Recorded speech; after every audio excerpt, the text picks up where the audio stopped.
अस्सलाम वालेकुम YouTube stack ਕੇ kitchen ਸਭ ਨੂੰ ਖੁਸ਼ ਆਮਦੀਦ। ਅੱਜ ਮੈਂ ਕਲੇਜੀ ਬਣਾਉਣ ਲੱਗੀ ਹਾਂ।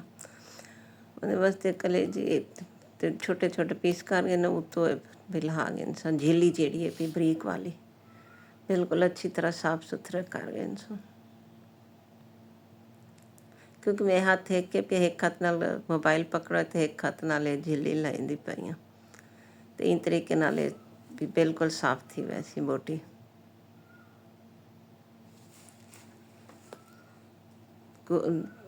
ਕਲੇਜੀ ਧੋ ਗਈ ਤੇ ਹੁਣ ਮੈਂ ਇੱਕ ਫਰਾਈ ਕਰਨ ਲੱਗੀ ਹਾਂ।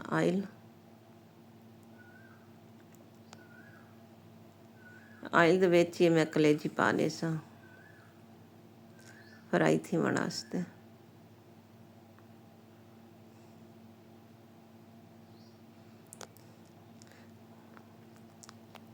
एक मैं अच्छी तरह पहले फ्राई कर गई सब ਇਹਦੇ ਚੋਂ ਪਾਣੀ ਇੱਕ ਦਫਾ ਖੁਸ਼ਕ ਥੀ ਵञे।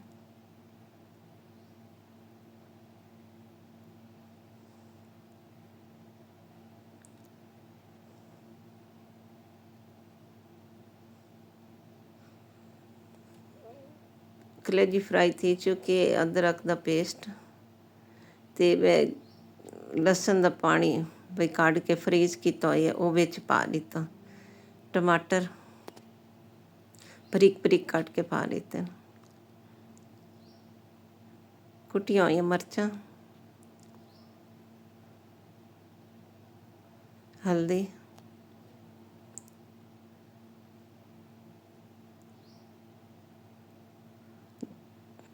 धनिया पाउडर, जीरा,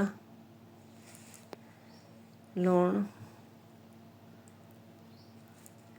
एक मैं अच्छी तरह भून गई इंसान।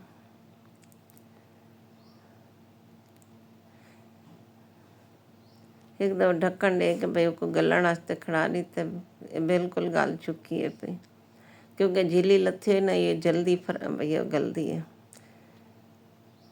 अगर एक कलेजी पकावन का तरीका पसंद आए तो मैं आपको अपनी दुआइयों याद रखा। अल्लाह हाफिज़।